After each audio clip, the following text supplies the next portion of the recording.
Most Stay people will calm. tell you that saving a I stranger's need you life to is keep the noblest breathing thing you for can me. do. It's selfless. It's heroic. It's what good Help people is do on the without way. thinking. Jessie Lee wasn't good people. She was precise people.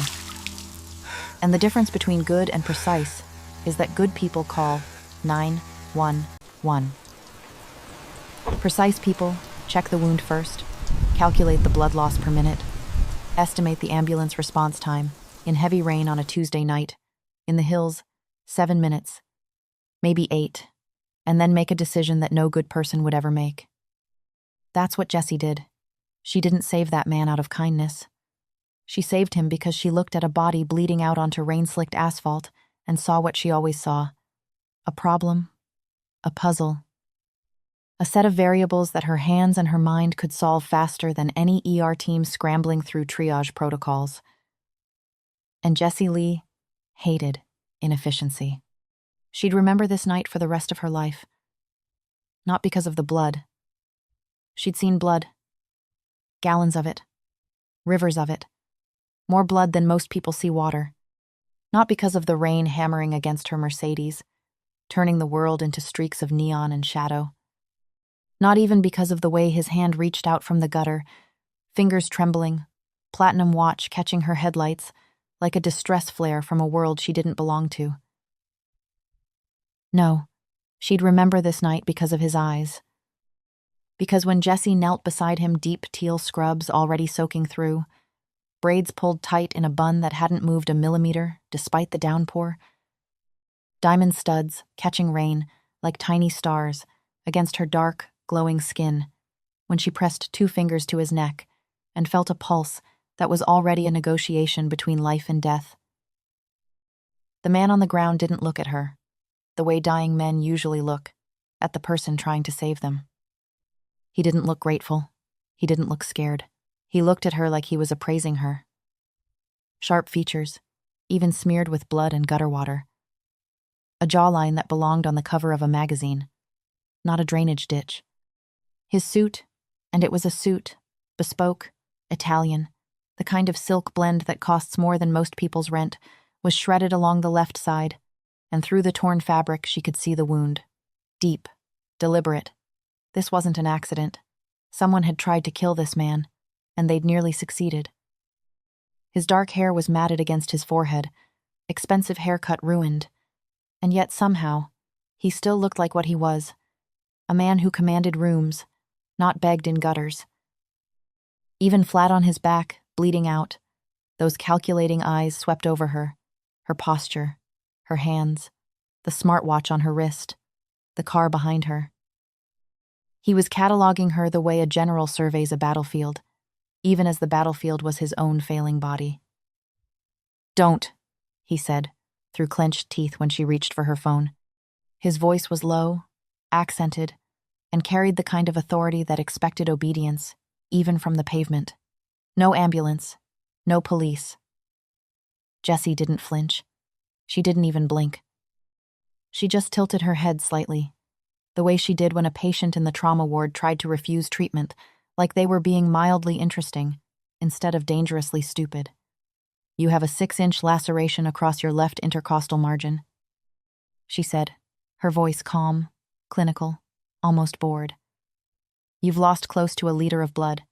Your radial pulse is thready, which means your pressure is dropping, which means, in about 12 minutes, you're going to go into hypovolemic shock, and then you're going to die on this street. And I just had this car detailed." He stared at her. Rain streamed down his face. Something flickered behind those dark, calculating eyes. Not fear, not pain, but something closer to recognition.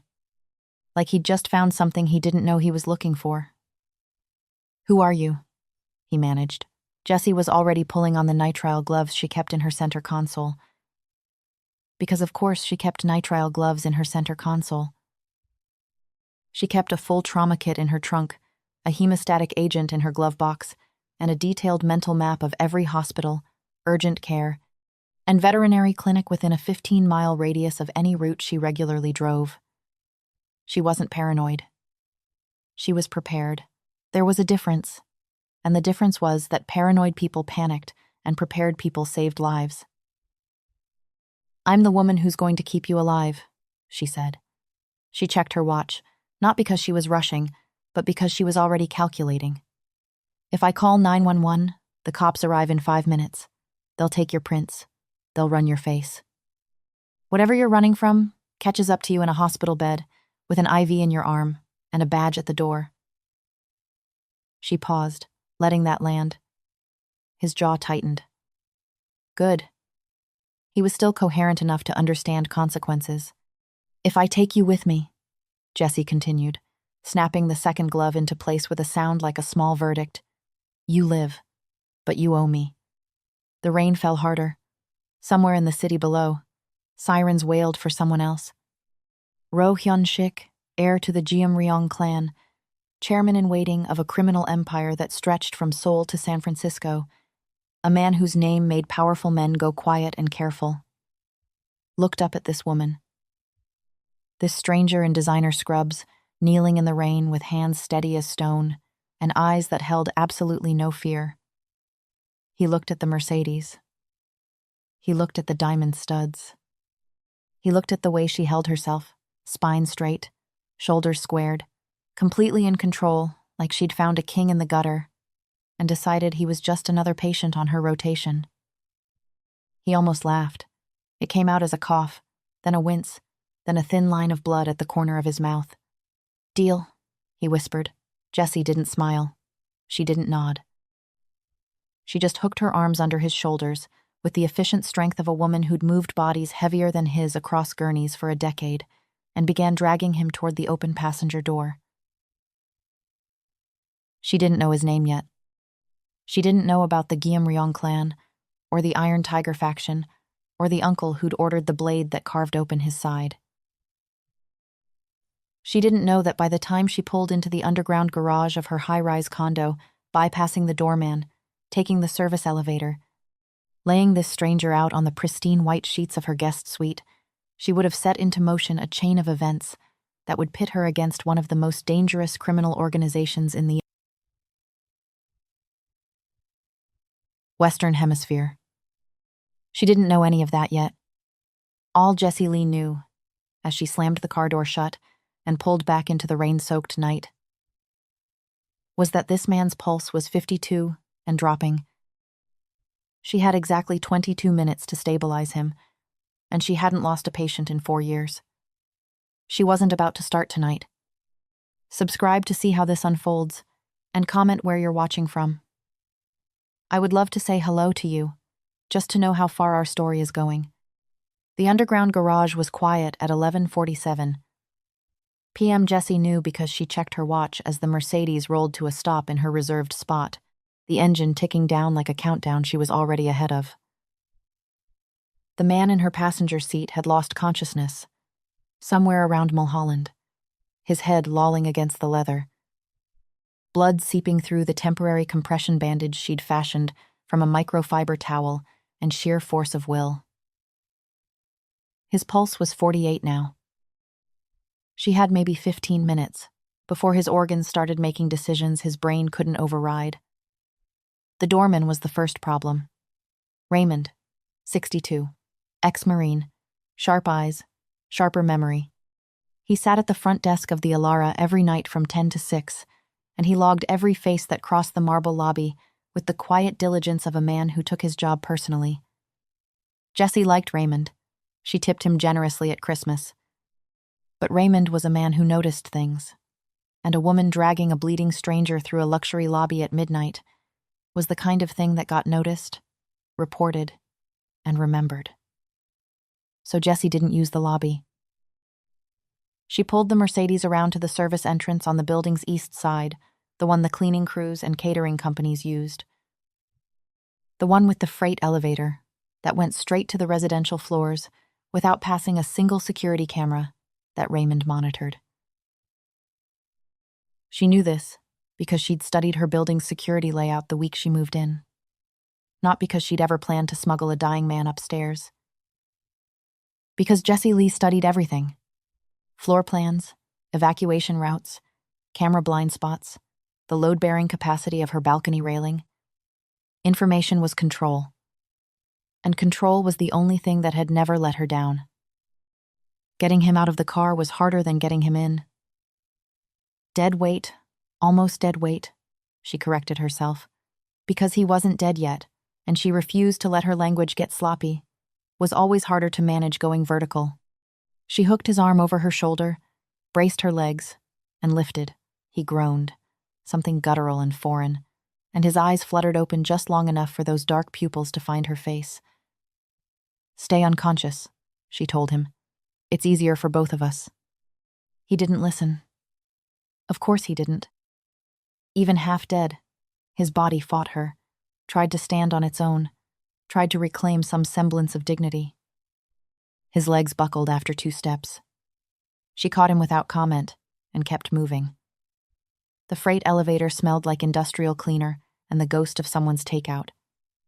Jessie propped him against the wall, hit the button for the 32nd floor, and used the ride to reassess. The laceration was her primary concern deep, but she didn't think it had nicked the spleen.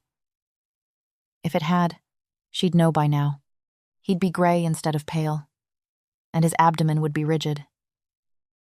Secondary concerns. Possible cracked ribs, from whatever impact had put him on the ground. Mild concussion based on pupil response. Early-stage hypothermia from lying in the rain. All manageable, all within her skill set. The elevator opened onto her private foyer, keycard access only, 1 unit per floor. The kind of real estate that whispered money so quietly, you had to be rich to hear it. Jessie got the door open, got him inside, and deposited him on the guest bed in the room she never used, because she never had guests. The room was immaculate. White walls, white linens, a single abstract painting in charcoal and silver. The bed was a California king with Egyptian cotton sheets that had a thread count higher than most people's credit scores. Jessie stripped back the duvet without hesitation. She could replace bedding.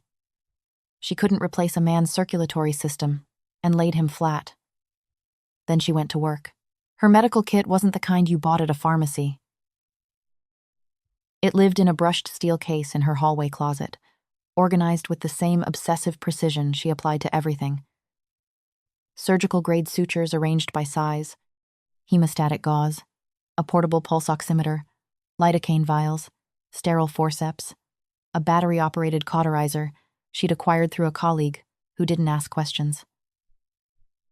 She'd built this kit over years, piece by piece, the way other women built shoe collections. Because Jessie had learned a long time ago that the world was full of emergencies and short on people equipped to handle them. She cut away his shirt with trauma shears. There was no saving it anyway. Silk, blend or not, and exposed the wound under the clean white light of her adjustable desk lamp. 6 inches, as she'd estimated. The blade had entered at an angle, slicing through the intercostal muscle, but she probed gently with gloved fingers. Watching his vitals on the pulse oximeter clip to his finger, missing the pleural cavity by less than a centimeter. Whoever had done this knew anatomy. They'd aimed for something vital and just barely missed, or he'd moved at the last second. She suspected the latter. This man struck her as someone who was very hard to kill on purpose. She irrigated the wound, debrided the edges, and began suturing with the small, precise stitches she was known for in the OR. 27 sutures, internal and external layers, each one placed with the mechanical calm of a woman who could close a wound in her sleep, and sometimes dreamed of doing exactly that. She dressed it with antimicrobial gauze, taped it clean, checked his ribs, bruised, not broken. She was almost disappointed by how straightforward this was, and hung a makeshift IV from the coat rack beside the bed. Saline and a broad-spectrum antibiotic. Because infection was the silent killer that amateurs forgot about. By the time she finished, it was 1:15 a.m. He was stable. Pulse 64. Oxygen saturation, climbing back toward normal. Color returning to a face that, she noted with clinical detachment, was unreasonably handsome for a man who'd been lying in a gutter 45 minutes ago. Manicured nails, even now.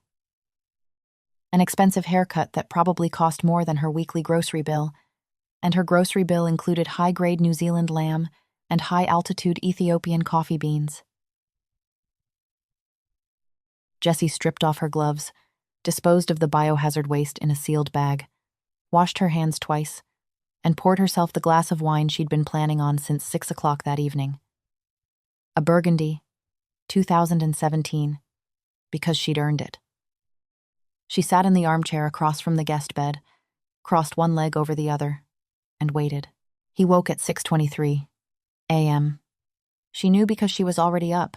She'd slept 4 hours on her living room sofa, which was more than enough, and had been reviewing his vitals every 90 minutes through the night, like a hawk, circling something it hadn't decided to eat yet. She was in the kitchen when she heard the sheets shift, followed by a sharp intake of breath as 27 sutures introduced themselves to his nervous system. By the time she reached the doorway with a glass of water and 2 acetaminophen tablets, he was sitting upright. Already. Against her explicit medical judgment, which she hadn't yet had the chance to deliver, but which existed fully formed in her mind. His jaw was tight, his hand pressed against the bandaged wound, and he was scanning the room with the rapid, systematic focus of a man cataloging exits, threats, and leverage. Silk sheets, modern art, floor-to-ceiling windows overlooking a city that glittered 32 floors below like a circuit board. A coat rack repurposed as an IV stand. No hospital, no handcuffs, no police. His gaze landed on Jessie, standing in the doorway in a fresh set of loungewear. Cashmere, black, because she didn't own anything that wasn't deliberate, holding his water like a challenge. "Where am I?" His voice was stronger than it should have been. Rougher, too, stripped of the authority he'd probably layered over it for years, leaving something raw underneath. "My guest room." She crossed to him and set the water on the nightstand. "Drink. You're dehydrated." He didn't drink. He studied her. Those watchful, measuring eyes again, sharper now, no longer clouded by blood loss and rain. They moved over her face, her posture, the apartment visible through the open door behind her, the Eames chair, the built-in bookshelves, the kitchen island made of Carrara marble. He was doing math. She could practically hear the numbers clicking behind his irises. "You live here," he said. "Not a question. I own here. There's a difference." Something shifted in his expression. A recalculation. She watched it happen, with mild satisfaction, the moment he realized that whatever assumptions he'd made about the woman who'd pulled him out of a gutter were wrong. "I need to leave," he said, and moved to swing his legs off the bed. "You need to lie down. I have people who..." "You have 27 sutures, a bruised 4th and 5th rib, a low-grade concussion, and a blood volume that's still about 15% below where I'd like it. What you don't have is the structural integrity to walk to the bathroom, let alone wherever you think you're going." He stopped. Not because she'd convinced him she could see that much, but because his body enforced what his pride wouldn't. He sagged slightly. "Just a millimeter." And she filed it away as useful information. Then he said, "How much?" Jessie raised an eyebrow. "To keep this quiet," he clarified. "Name your price." He said it the way men like him always said it, with the bored certainty that everything and everyone had a number, and that his number was always bigger. She'd seen this before, in different settings, with different men. Wealthy patients who assumed her competence could be purchased rather than earned. Donors at hospital fundraisers who spoke to her like she was part of the catering staff until they saw the size of her check. Jessie pulled her phone from her pocket, opened her brokerage app, not performatively, but because she'd been meaning to check since last night, and glanced at the screen. Her portfolio was up 2.3% on a biotech position she'd entered last month. She made a mental note to rebalance her index allocation and looked back at him. "I don't need your money," she said simply. Silence. The kind of silence that happens when a man who buys everything meets a woman who isn't for sale. "Then what do you want?" Lower now. Warrior. because a person who couldn't be bought was either an ally or a threat, and he hadn't decided which one she was yet. I want you to stay in that bed until your hemoglobin is above 12 and your wound shows no signs of dehiscence. That's approximately 72 hours. Assuming you don't do anything stupid. Which? She gave him a look that communicated exactly how much faith she had in that assumption, is probably optimistic. I'm not your patient. You became my patient the moment I put sutures in your body, and I haven't lost a patient in 4 years. I'm not losing one in my own guest room because he was too proud to lie still. It would ruin my numbers, and I don't let anyone ruin my numbers. He stared at her for a long moment. Then, and she almost missed it, because it was so brief, the corner of his mouth twitched. Not a smile. Something more dangerous than a smile. The faintest ghost of amusement from a man who clearly wasn't accustomed to being amused. He picked up the water. He drank. Jessie turned and walked back to the kitchen without another word, because she'd won, and they both knew it, and lingering would have diluted the victory. She waited until he was asleep again, real sleep this time, not unconsciousness, his breathing deep and even, his vitals steady on the portable monitor she'd set up on the nightstand, like a 5-star hotel amenity from hell, before she did what any reasonable woman with a bleeding stranger in her apartment would do. She ran his face. The photograph she'd taken was clinical, front-facing, well-lit, captured while she was assessing his pupil response. She sent it through a facial recognition database she had access to through a contact at the hospital, a security consultant who owed her a favor after she'd saved his daughter's life. During a ruptured appendix that 3 other nurses had misdiagnosed. The consultant didn't ask why. Jessie didn't explain. Transactional relationships were her favorite kind. Clean, boundaried, efficient. The results came back in 14 minutes. Jessie sat at her kitchen island, coffee going cold beside her, and read them twice. Then she opened a browser and spent 45 minutes reading everything publicly available about the Geum-Ryong Clan, its corporate holdings, its alleged criminal enterprises, and the man currently sleeping in 600 thread count Egyptian cotton, 20 feet from where she sat. Roh Hyun-Shik, age 34. Chairman-elect of Geum-Ryong Holdings, a conglomerate with interests in real estate, shipping, and technology that was, depending on which source you trusted, either a legitimate multinational corporation or the most sophisticated organized crime syndicate operating on the West Coast. His father had died 18 months ago. The succession had been contested. There were photographs of him at gallery openings and trade summits, always in impeccable suits, always with that same expression, controlled, watchful, giving away nothing. She found the news report she half remembered from a few months back. Corporate Corruption Investigation, the headline read, which was journalist code for, "We know he's dangerous, but can't prove it." The article mentioned factional disputes within the organization, power struggles, an older generation that resented the heir's modern approach. Jessie closed her laptop and looked toward the guest room. She thought about calling the police. She thought about it the way she thought about most hypotheticals, briefly, thoroughly, and with a clear conclusion. Calling the police meant paperwork, media attention, and the near-certain probability that whoever had tried to kill this man would try again while he was handcuffed to a hospital bed. It also meant inviting law enforcement into her home, her life, her carefully constructed ecosystem of privacy and order. She had nothing to hide, but she had everything to protect, and those weren't the same thing. More importantly, and this was the calculation that surprised her, the variable she hadn't expected to carry weight. She'd read enough about the rival faction to form an opinion. The old guard. The ones who wanted the clan run the way it had been run 30 years ago, with more blood and less boardroom. If Hyun-Shik fell, they rose, and the city got worse, not better.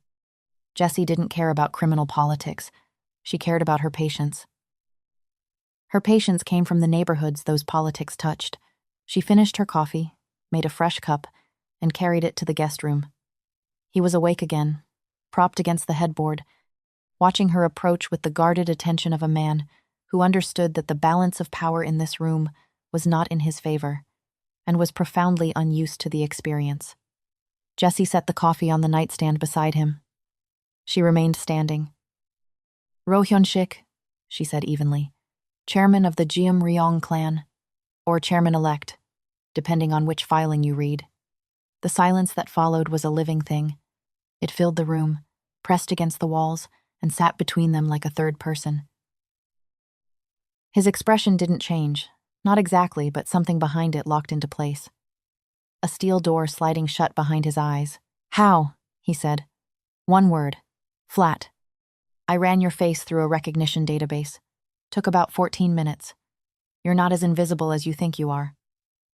He processed this. She watched him do it, watched the gears turn, the threat assessment recalibrate, the man behind the title decide whether the woman in front of him had just become a liability. "And you're still here," he said quietly, "standing in front of me with a cup of coffee instead of a phone full of police." "I am. Why?" Jessie considered the question. She could have given him the simple answer, the oath, the instinct, the 4-year streak. All true, all incomplete. "Because I read about the people who want your chair," she said. "And I've treated the people who suffer when men like that run things. So you're going to heal in my guest room, and you're going to drink that coffee, and when you're strong enough to walk out of here, we're going to have a different conversation." He looked at her the way he'd looked at her in the rain, not with gratitude, not with fear, but with that unsettling, bone-deep recognition. Like she'd just confirmed something he'd suspected about the world but had never seen proven. He picked up the coffee. 72 hours, she'd said. By hour 36, Jessie was reconsidering whether she'd made a terrible mistake. Not medically. Medically, he was responding beautifully. Wound margins clean, no signs of infection. Hemoglobin climbing steadily toward her target. His body healed like it had practice, which she supposed it did. The problem was everything else. The problem was that Roh Hyun-Shik was, in the most literal sense she could articulate, impossible to manage. He'd been awake for less than a day, and had already attempted to leave twice. Demanded his phone back 3 times. She'd confiscated it during surgery and had no intention of returning it until she was satisfied. It couldn't be used to track her address.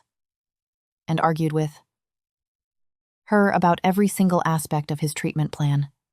From the antibiotics she'd chosen, to the frequency of his bandage changes, to the caloric content of the meals she prepared. "I don't eat processed grains," he told her, when she brought him toast. "It's sourdough from the bakery on 7th. The starter is older than you are. I need protein. My body is rebuilding tissue. I'm aware of what your body is doing. I'm the one who put it back together." He looked at the toast. He looked at her. The air between them did something complicated that Jessie refused to name. "Bring me eggs," he said, in a voice that had clearly ended 1,000 negotiations in his favor. "Say please." The stare he gave her could have frozen the Pacific. Jessie held it the way she held a scalpel, steady, precise, without a single tremor. "Please," he said, and the word sounded like it had been extracted from him surgically. "Scrambled or poached?" "Poached. Runny." She turned to leave, and she would swear, though she'd never admit it, that she heard something behind her that might have been a quiet exhale of laughter. This was the pattern that established itself over the next day and a half. He pushed. She held. He commanded. She overruled. He tested every boundary she set, not maliciously, but reflexively, the way a man who'd spent his entire life as the most powerful person in any room couldn't help but probe the walls of a room where he wasn't. And Jessie discovered something inconvenient. She didn't mind it. She should have minded it. She minded everything. She minded when the barista spelled her name wrong, when her surgical residence rounded 5 minutes late, when the Dow dropped more than 2% before noon. She was a woman who had weaponized her own standards and pointed them at the world, and she minded everything. But arguing with Hyun-Shik didn't feel like an intrusion. It felt like exercise, like the intellectual equivalent of a sprint, challenging, clarifying, the kind of friction that generated heat and sharpness in equal measure. He was brilliant. That was the inconvenient part, not book-smart. Though he was that too, she'd caught him reading the financial journals on her coffee table with the speed of a man who processed information the way she processed vitals, automatically and without effort. He was strategically brilliant, the kind of intelligence that saw 12 moves ahead and positioned every word, every silence, every concession as a piece on a board only he could see. She was used to being the smartest person in the room. With him, she was used to being one of the smartest people in the room, and the distinction was both infuriating, and she allowed herself the word, just once, in the privacy of her own mind, thrilling. On the second night, he asked her a question no one had ever asked her before. Why nursing? They were in her living room. She'd allowed him to move from the bed to the sofa because his vitals were stable and because she was tired of having conversations in a room that smelled like antiseptic. He sat at one end, she at the other, a precise and deliberate distance between them. Why not medicine? He pressed when she didn't answer immediately. You have the skill, the intellect. You could have been a surgeon. I am a surgeon, functionally. I just don't have the title or the ego that comes with it. That's not an answer. He was right. It wasn't. Surgeons fix problems and walk away, Jessie said after a moment. Nurses stay. I stay. I see the whole picture, the wound, the fever, the fear, at 3 a.m., when the morphine wears off and the patient realizes they almost died. Surgeons get the glory. Nurses get the truth. I prefer truth. He was quiet for a long time after that. When she glanced at him, his expression had changed. The calculating look was still there. She suspected it was permanent, baked into his bones, but layered over it was something quieter, something that looked almost like respect. The confrontation she'd been planning came on the third morning. She made it clinical, because clinical was where she was strongest. I have a patient, Jessie said. She was standing by the window, morning light behind her, and she'd chosen the position deliberately backlit, authoritative, impossible to read. 14 years old. Came into my ER 6 weeks ago, with injuries I won't describe to you, because you don't need the details to understand what I'm about to say. What you need to know is that she was taken. Trafficked, used, and then discarded on the steps of my hospital like garbage. Hyun-Shik was sitting up in bed, fully alert, his dark eyes fixed on her face. I treated her wounds. I held her hand while she screamed through a panic attack at 2 a.m. I sat with her mother, a woman who works 2 jobs and still couldn't protect her daughter from the kind of men who operate in the spaces your world creates. Jessie's voice didn't waver. It never wavered, but it dropped, low and precise and sharp enough to cut. I traced the operation. Not through law enforcement, they're useless, underfunded, and 18 months behind. Through my own network. Nurses talk, patients talk. I listen. She turned from the window and faced him fully. I know who runs it. I know where they operate. And I know that the only power structure in this city, with the reach, the resources, and the ruthlessness to dismantle that operation in weeks instead of years, is yours. The room was very still. I saved your life, Jessie said. I sutured your wound, stabilized your vitals, kept your location secret from whoever put that blade in your side, and asked for nothing. I am now asking for something. She held his gaze the way she held everything completely. I save you. You end that operation. Every last piece of it. The men who run it. The money that funds it. The routes they use to move those girls. All of it. That's my price. Hyun-Shik didn't speak for a long time. Long enough that Jessie catalogued his breathing rate, his pupil dilation, the micro-expressions that flickered across his face like data points she could read as fluently as any monitor. She saw surprise brief, quickly suppressed. She saw calculation longer, deeper, the machinery of a strategist evaluating cost and benefit. And she saw something else, something that lived beneath the strategy and the surprise, something she recognized because she saw it in her own mirror every morning. Rage, controlled, compressed, and old. The kind of rage that didn't explode, it built. "You're not asking me to do something good," he said finally, his voice low.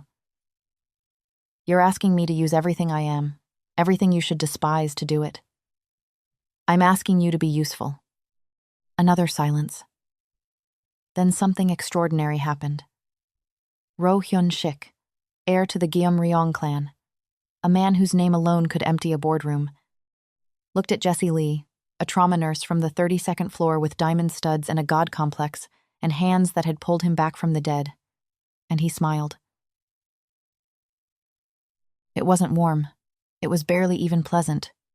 It was the smile of a predator who had just been pointed at prey he'd been wanting to hunt anyway, given permission by the only person in the world whose permission he'd accept. "Deal," he said. The same word, the same whisper. But this time, it wasn't a dying man's bargain. It was a declaration of war, signed in a guest room that smelled like coffee and antiseptic, between two people who had no business being allies, and every reason to become exactly that. Jessie nodded once, turned, and walked back toward the kitchen. She didn't smile either, but her hands, for the first time in years, were not entirely steady. If you're hooked on Jessie and Hyun-Shik's impossible alliance, smash that subscribe button and ring the bell because the next chapter is going to be insane. Comment below Team Jessie or Team Geum-Ryong and tell me where you're watching from. I would love to say hello to you, just to know how far our story is going. Don't miss what happens next. Their world is about to face its deadliest test yet. See you in the next one. It happened on the fourth night.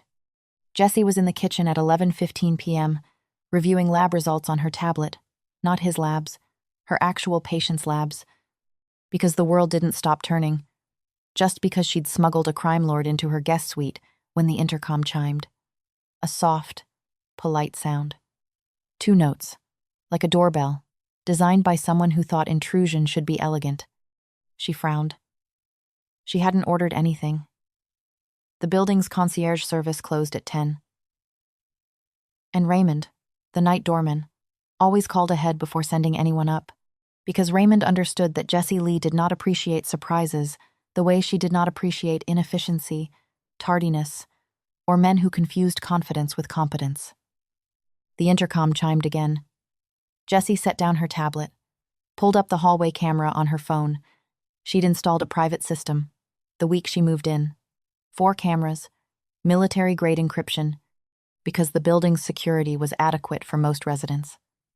And Jessie had never aspired to be most anything, and studied the screen.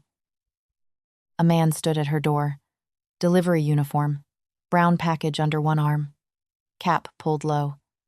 Standard enough to be invisible, which was exactly what made her skin prickle.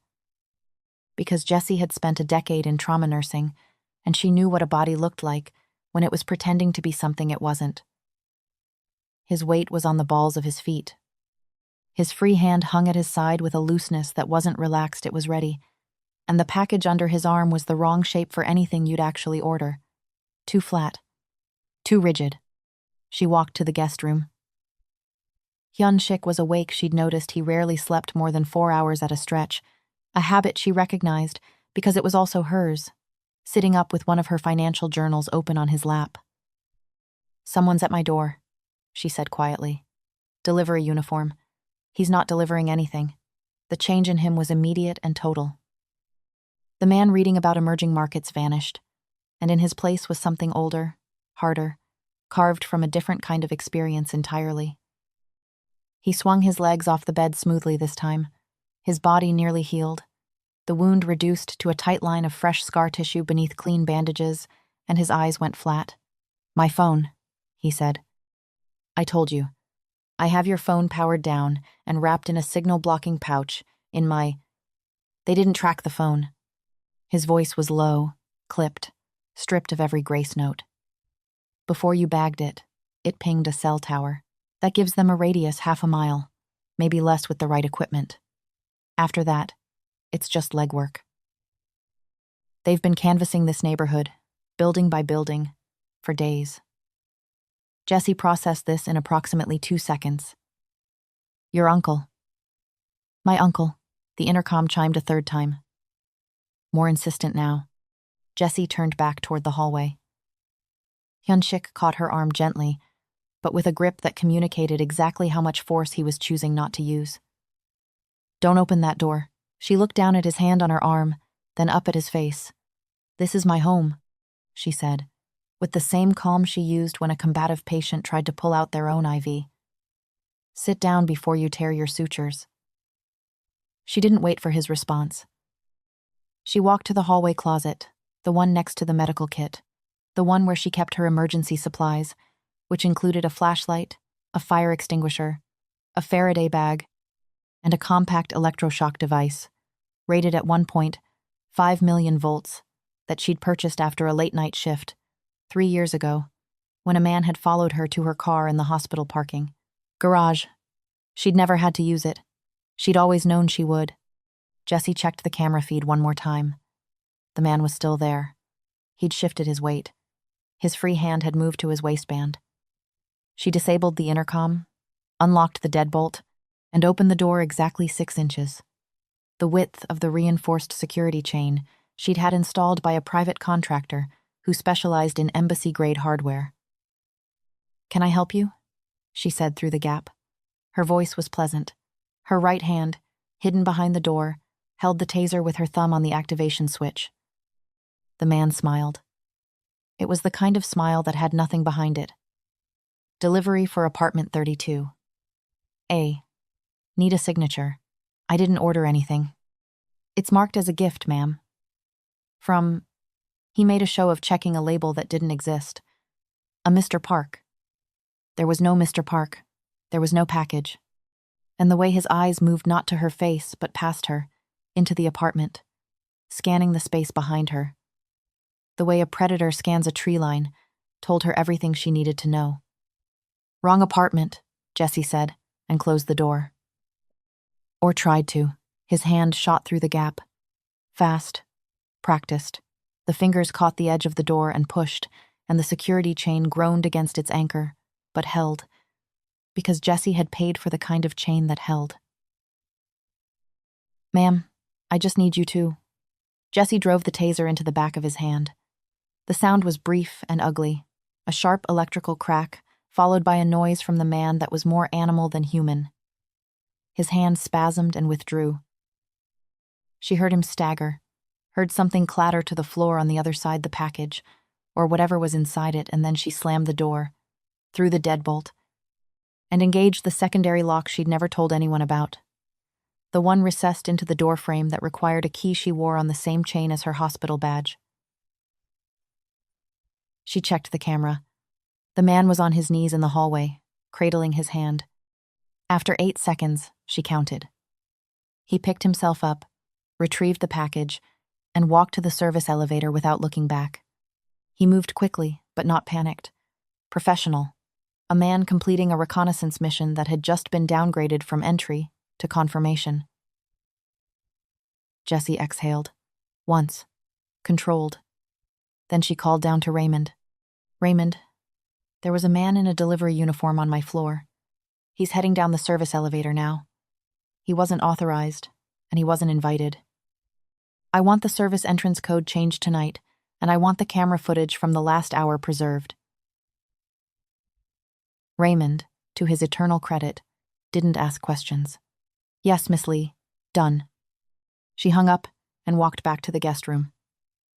Hyun-Shik was standing against her medical advice, against her explicit instructions, against everything she'd told him for 4 days, with his back against the wall beside the window, positioned so he could see the door without being seen from it.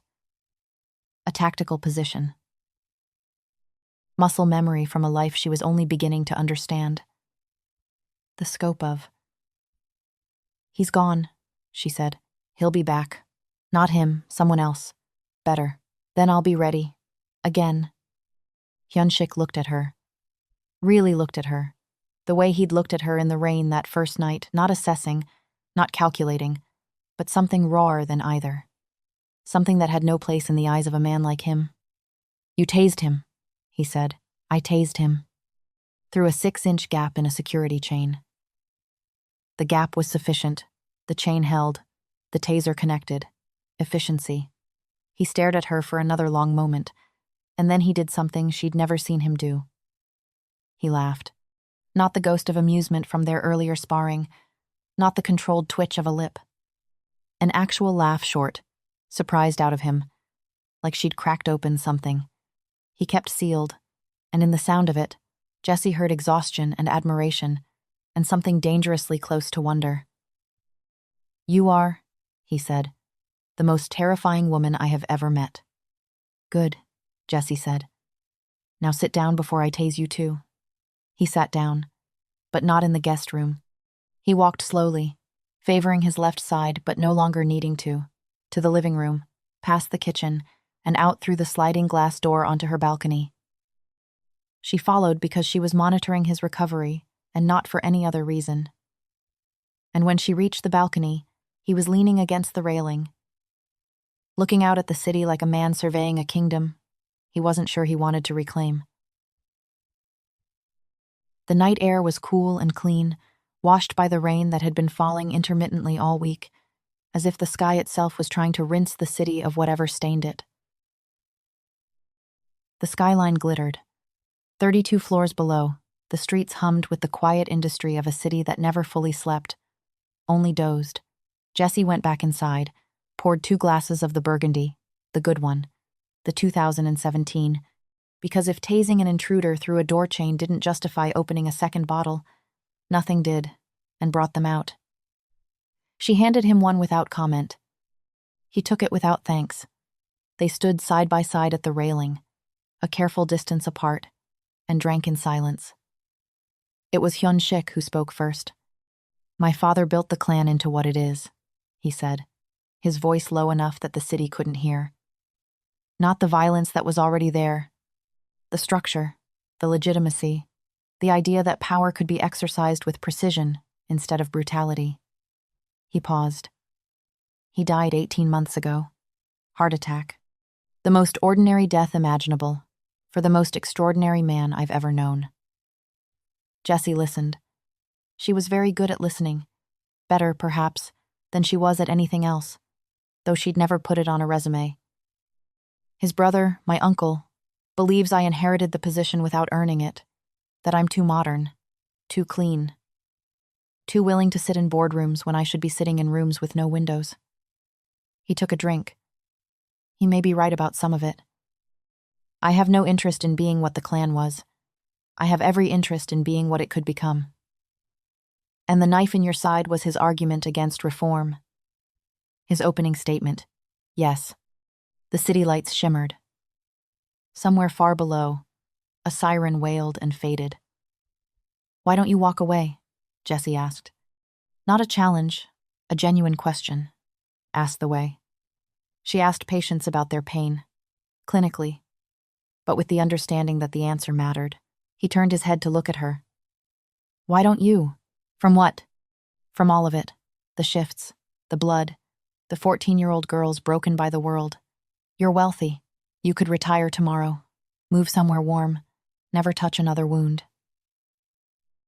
She considered this the way she considered all hypotheticals. Briefly, thoroughly, with a clear conclusion. "Because I'm good at it," she said. "And because if I leave, the next nurse might not be. And the patient who needed me, the one who comes in at 3 a.m. with something no one else catches, that patient dies. And I have to live with that, even from somewhere warm." The silence that followed was different from their other silences. Their previous silences had been competitive, 2 people withholding speech as a form of strategy. This one was shared. Collaborative. The silence of 2 people who had just recognized the same wound in each other, dressed in different clothes but identical underneath. He saw her loneliness. She knew he did because his expression changed, softened in a way that would have been imperceptible to anyone who hadn't spent 4 days studying his face at clinical proximity.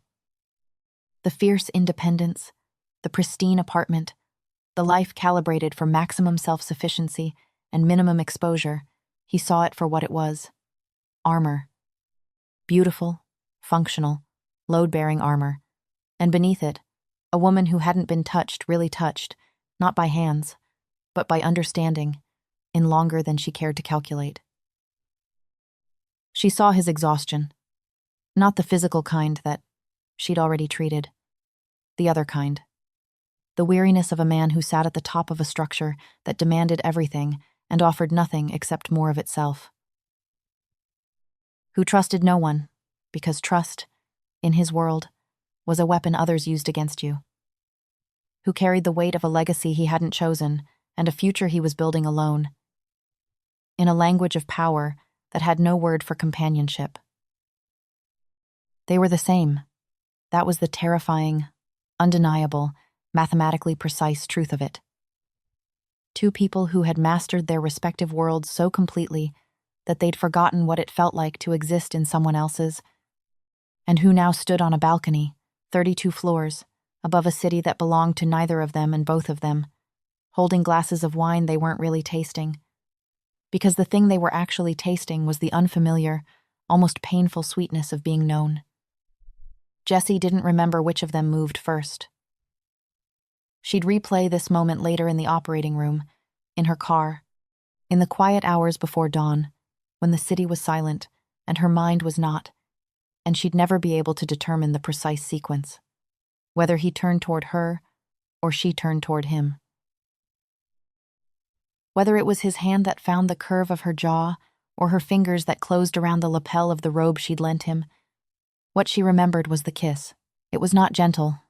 It was not cautious. It was the kiss of two people who had spent their entire lives being careful, being controlled, being the strongest person in every room, and who had found finally, impossibly, against every rational calculation, someone they didn't have to be strong for. Someone who could hold their weight. It lasted exactly long enough to ruin everything Jessie had built to protect herself, and not long enough to rebuild it as something new. When they separated, his forehead rested against hers. His breathing was uneven, and for once, she didn't calculate the rate. "This is a terrible idea," she whispered. "The worst," he agreed. Neither of them moved away. He left on the 5th morning. Not through the service elevator. Not through the garage. Not through any of the careful, hidden channels Jessie had used to bring him in. Roh Hyun-Shik walked out through the front door of the Alara, past Raymond at the security desk, across the marble lobby, and into the morning light, like a man who had never been wounded at all. Jessie had bought him the suit. Not because he'd asked. He hadn't. But because she'd disposed of his ruined one during surgery, and because sending the chairman of the Geum-Ryong Clan into the world in borrowed sweatpants was a level of inefficiency she refused to be responsible for. She'd ordered it from a tailor on Rodeo Drive who did emergency commissions and didn't ask questions. A charcoal Italian wool, single-breasted, cut close through the shoulders. She'd guessed his measurements by sight, because after 4 days of treating his body, she knew its dimensions better than most cartographers knew their continents. It fit perfectly. Of course it did. He stood in her foyer, buttoning the jacket with hands that no longer trembled, and looked at her with an expression she couldn't read. Not because it was guarded she'd learned to read his guards, but because it contained something she hadn't seen before. Something that didn't have a clinical name. 72 hours, he said. That was your estimate. You stayed 120. You're a terrible patient. And you're a terrible host. The eggs were overcooked on Tuesday. They were poached to a precise 63 degrees. Your palate is the problem, not my technique. The corner of his mouth did that thing. The almost smile. The one that wasn't warm but was, she'd come to understand, his version of warmth. Controlled, compressed, offered sparingly, and only to people he considered worth the expenditure. The trafficking ring, he said. The warmth vanished. What replaced it was the chairman, the full weight of the title, the machinery of a man who moved pieces across a board that spanned continents. You'll have your answer within 2 weeks. I'll have it within one, or I'll find you and check your sutures with significantly less anesthetic. He looked at her for a long moment. Then he stepped forward, close enough that she could smell the cedar and sandalwood of the cologne she had not bought him, which meant he'd somehow acquired it himself, which meant he'd used her phone or found his own. And she should have been furious about the security breach, but found that she wasn't, and the fact that she wasn't was more alarming than any breach. He pressed his lips to her forehead, brief, deliberate, a gesture that felt less like affection and more like a seal on a contract, an acknowledgement of a debt that had nothing to do with money and everything to do with the raw, irreducible fact that she had saved his life, and he would spend however long it took to deserve it. Deal, he said, for the third time, and then he was gone. Jessie stood in her foyer for exactly 30 seconds after the door closed. She counted them.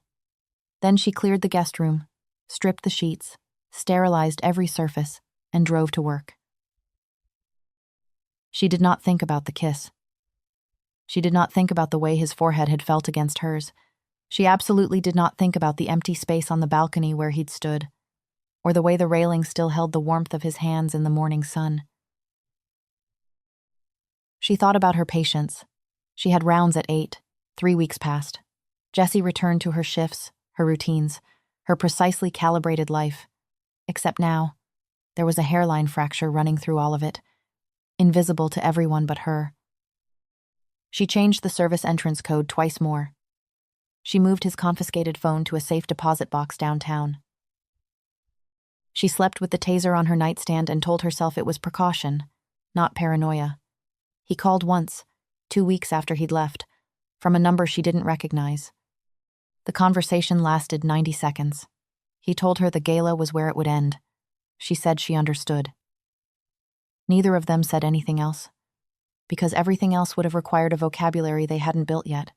So when Jessie stood in the grand atrium of the Metropolitan Museum of Art, in a black floor-length gown she'd chosen for its architecture rather than its beauty-structured shoulders, a neckline that meant business, pockets deep enough to hold her phone, and a tactical flashlight, because Jessie didn't wear anything she couldn't work in.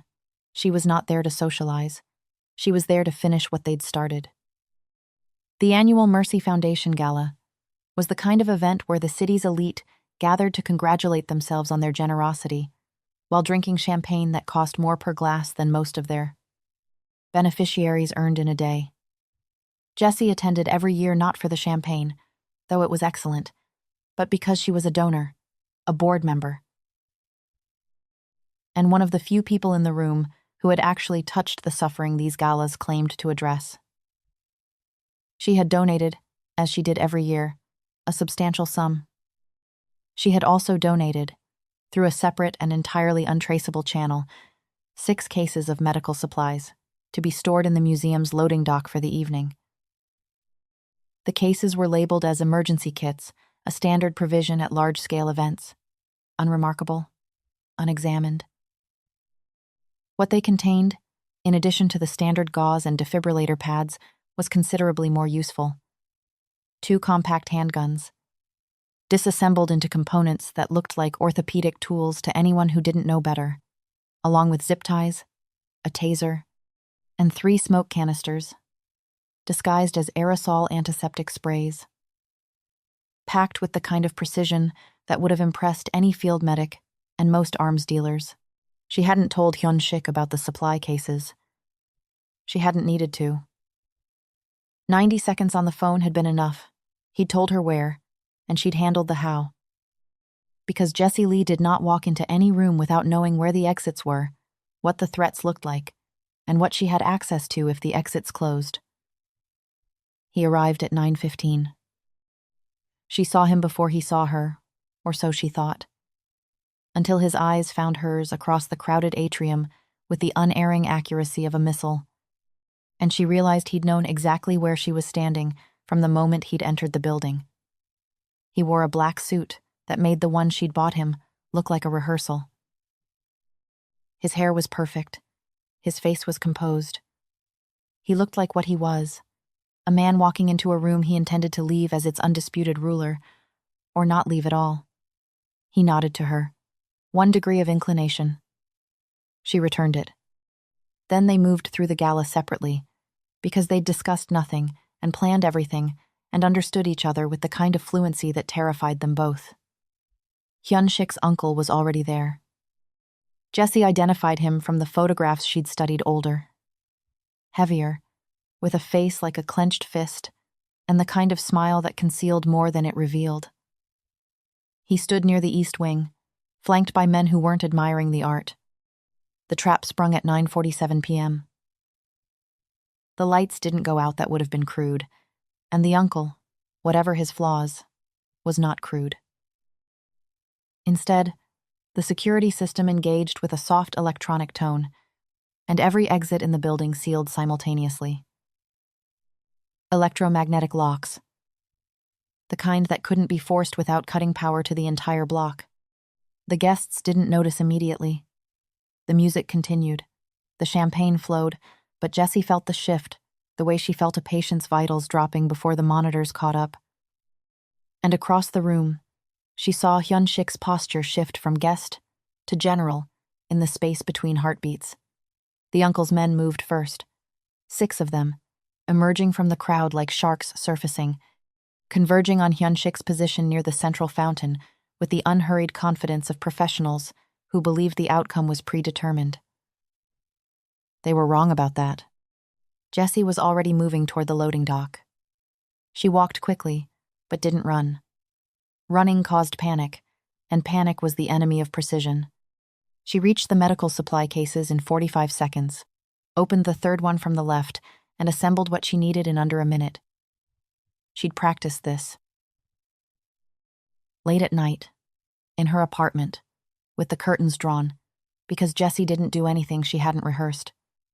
When she returned to the atrium, the first blow had already been struck. Hyun-Shik had taken down 2 of the 6 with a speed and economy of motion that confirmed what she'd suspected. The man she'd sutured back together was, in addition to everything else, a weapon in his own right. His movements were fluid, trained, beautiful in the way that violence was sometimes beautiful when it was executed without waste. But 6 against 1 were bad odds, even for him. And the uncle had more men entering from the east wing. Jessie didn't announce herself. She didn't need to. She positioned herself behind a marble column, good cover, clear sightlines, exactly the way the tactical course she'd taken 2 years ago had taught her, and provided what she was best at providing: support. Precise, measured, devastating support. The details of what followed would later be described by witnesses in contradictory and increasingly dramatic accounts, none of which captured the reality, which was both simpler and more extraordinary than any story could convey. 2 people, operating in perfect coordination, without having exchanged a single word of planning, dismantled a small army in the grand atrium of a museum, while 300 of the city's most powerful citizens watched in stunned, champagne-holding paralysis. Hyun-Shik fought with his hands because that was his language. Jessie provided cover and controlled the perimeter because that was hers. And when a stray guest took a hit meant for someone else, a city councilwoman, 63, who'd had the bad luck to be standing near the wrong column, Jessie triaged her in under 90 seconds, applied pressure, barked instructions at a nearby waiter to hold the compress, and returned to the fight before the councilwoman's champagne glass had finished rolling across the marble floor. The uncle made his stand near the east wing entrance, surrounded by his last 3 men, and when Hyun-Shik walked toward him, not ran, walked. With the slow deliberateness of a verdict being delivered, the old man's face showed something Jessie recognized from her years in trauma care.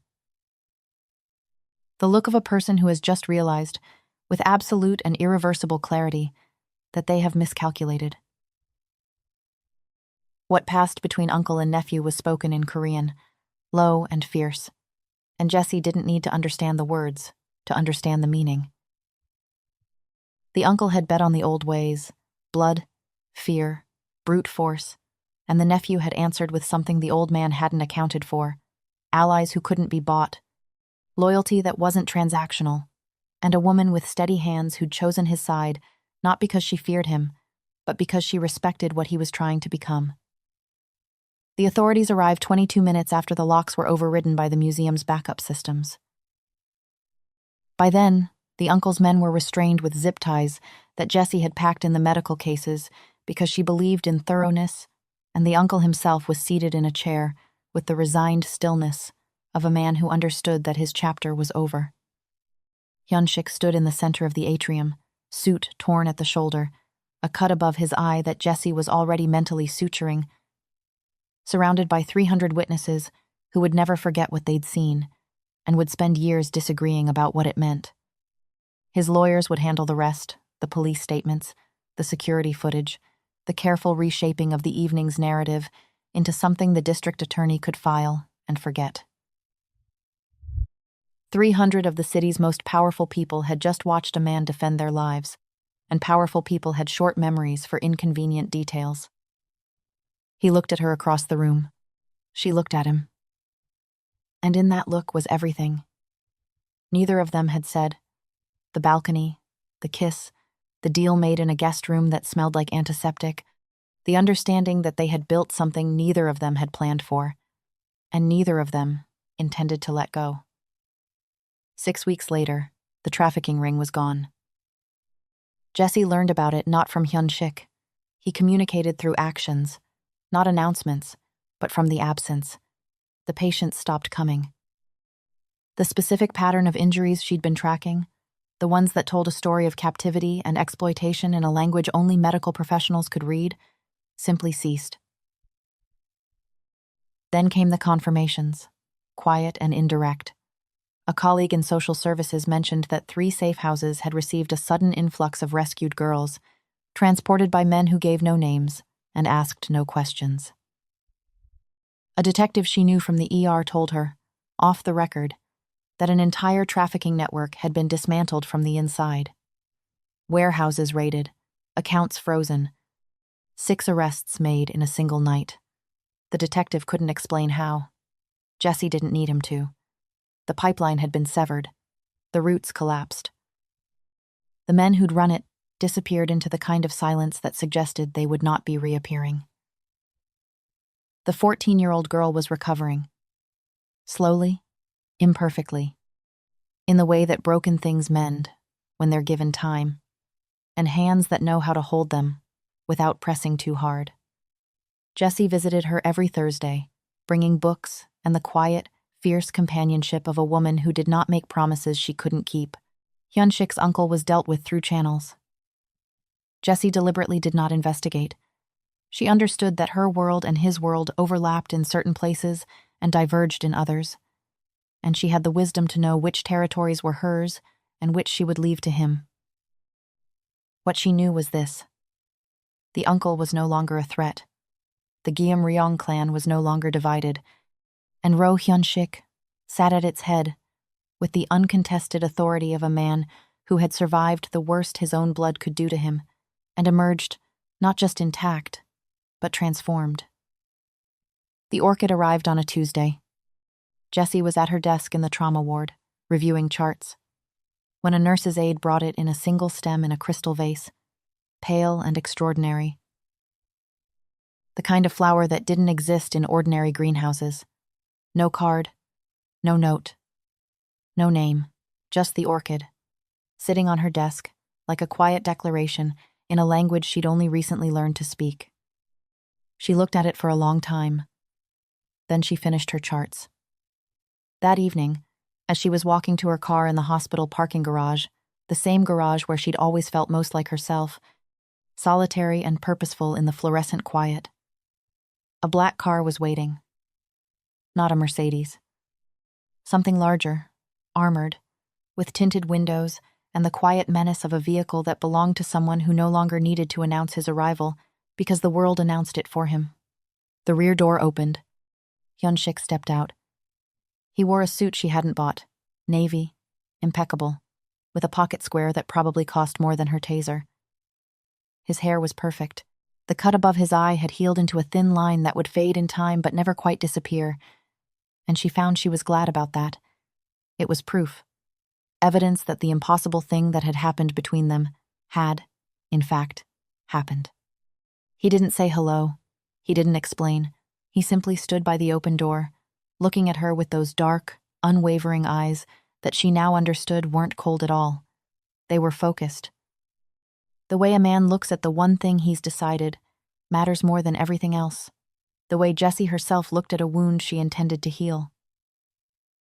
"I don't do dinner," she said. "You do tonight. Is that an order?" "It's a reservation. 8 o'clock. The place on 7th with the sourdough you're so proud of." She almost smiled. Almost. She held it back the way she held back everything, with discipline, with force of habit, with the faintest tremor in her hands that only she could feel.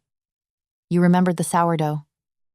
"I remember everything you've ever said to me, including, 'Shut up, or you'll bleed out.'" It was the first kind thing anyone had said to me in years. Jessie stood in the parking garage, under fluorescent lights that hummed like a mechanical heartbeat, and looked at this man. This impossible, infuriating, brilliant, dangerous man who had bled on her rain-slicked asphalt and argued about her eggs and kissed her on a balcony and dismantled an empire's worth of cruelty because she'd asked him to. Who was now standing beside an armored car in a navy suit, asking her to dinner at a restaurant that served bread. Because somewhere in the chaos of saving each other's lives, they had built something that neither of them had a word for, but both of them understood. She walked to the car. She didn't rush. She didn't hesitate. She moved with the same measured, deliberate grace she brought to everything: operating rooms, emergency scenes, rainy nights on dark roads where the world cracked open and let something unexpected through. She got in. He followed. The door closed, and the car pulled away from the hospital, into the city, into the evening, into whatever came next for a trauma nurse who never lost a patient, and a chairman who never lost a war, and who had found in each other the one thing neither of them had ever thought to look for: a match, an equal, a reason to stop building walls and start building something that mattered.